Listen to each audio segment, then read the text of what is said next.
Hey guys! This video is going to be a book review and a deep dive analysis into Heart Principle by Helen Hoang. So, Heart Principle by Helen Hoang is a romance slice of life story about a Chinese American violinist named Anna. And a while back she went viral on YouTube and everyone was amazed by her skill and talent, and as a result she became the National Orchestra's violinist. But the book starts with a glimpse into a vulnerability and something she's struggling with. So she's taking a break, the orchestra, and you see her playing the same song over and over and over again. Whenever she thinks she's made a mistake, she stops and starts over again. And she's so fixated on the fact that she can't play the same way that she had done before. She has this idea of how she should be playing, and she's so burdened by people's expectations. And already you're gripped into the story.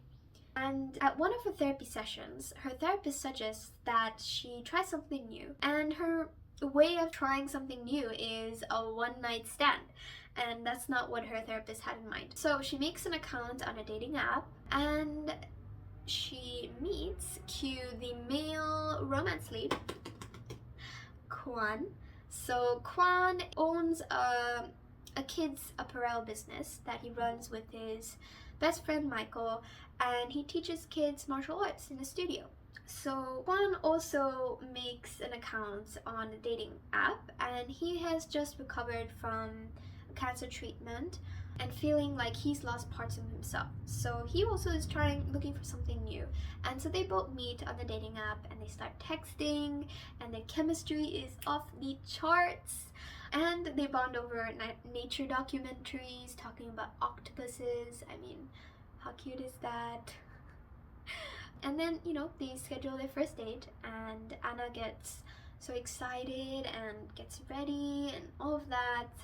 And when she is at the bar, though, she gets nervous, anxious, intimidated, runs to the bathroom, and she's having all these thoughts, right? She's like, oh my god, what am I doing? This is like, I shouldn't be here. I should just go home and, run back to her comfort zone, right? This is out of her comfort zone. So she runs to the bathroom and boom, she slams into Kwan.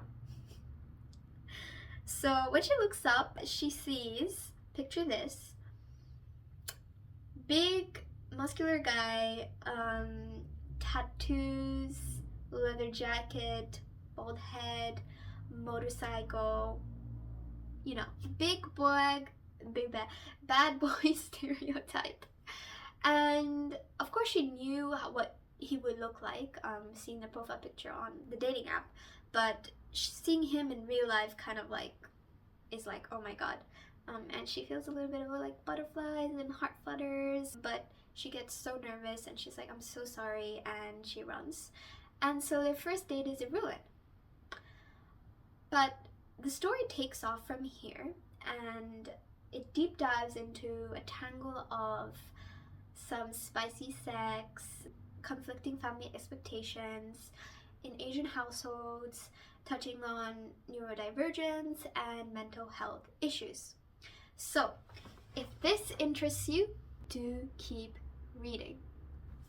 Okay, so from here on onwards, there are going to be spoilers, so be aware. I'm going to deep dive into 3 main themes or motifs that I think are really important to talk about for this book. So, the first one is neurodivergence and mental health.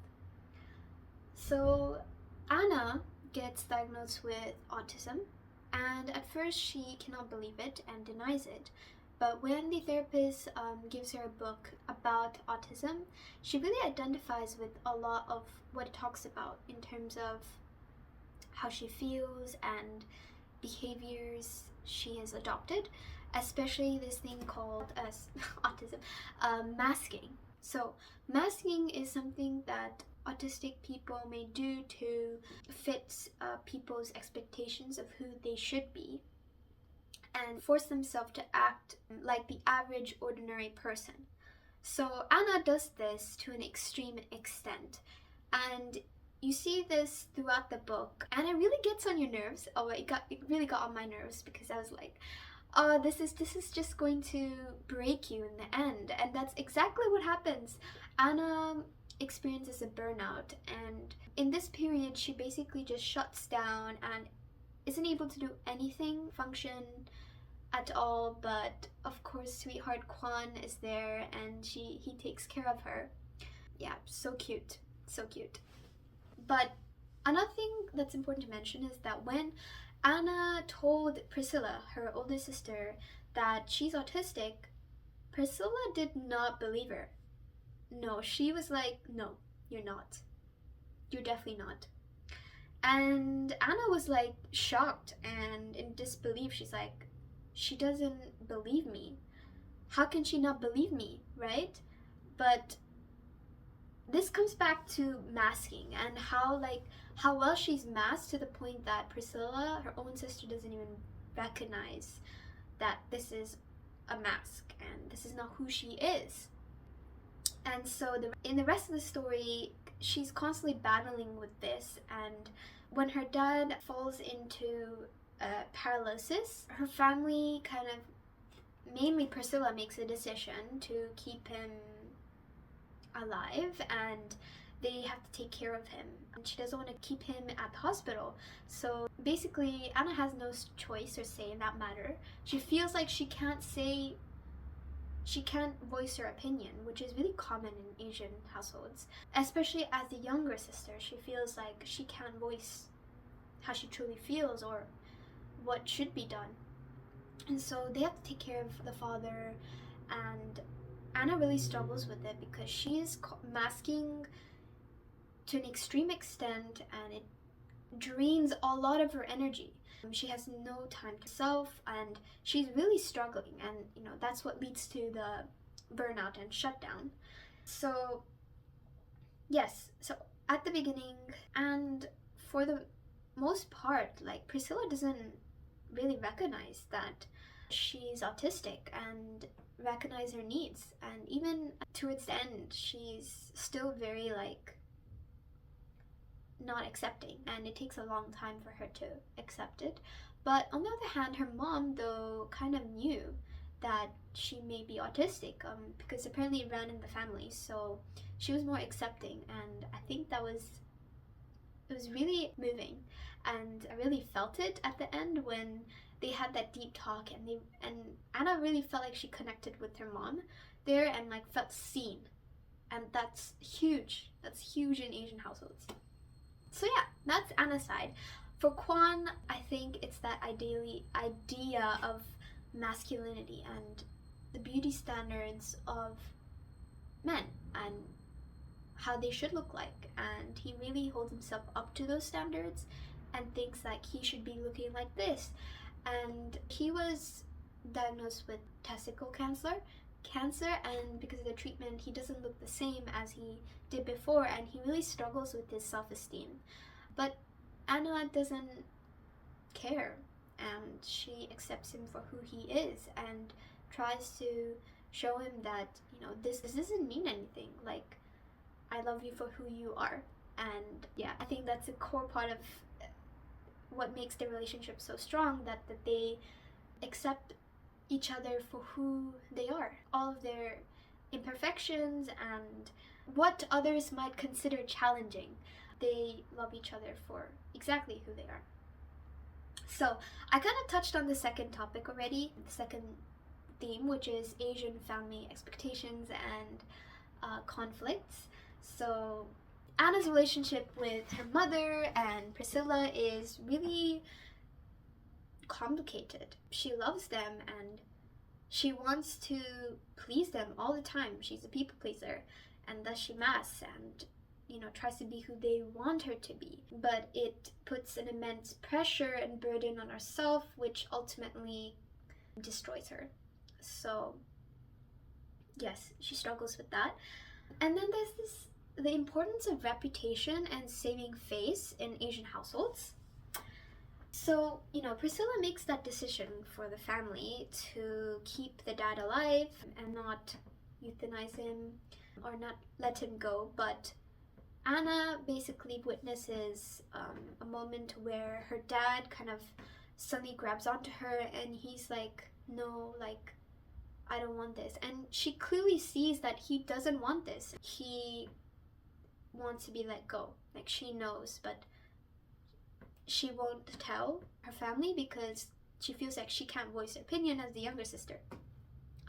Eventually, when she gathers the courage to do so, Priscilla doesn't take it very well and feels attacked and like she's made the wrong decision. And so this idea of saving face and acting like everything's okay, and even though you're not okay, or them not asking for help even though they need help, is really common in Asian families, and we see this in Heart Principle. And lastly, Kwan is considered the wrong kind of Chinese, Vietnamese American, and so he isn't really accepted into family at the beginning, plus he has that, you know, bad boy look, right? So Priscilla especially has a hard time believing that Anna's serious about this relationship, and the mom too, but she eventually gets around to it, especially when he offers food. Like, food is like the one thing that brings the family,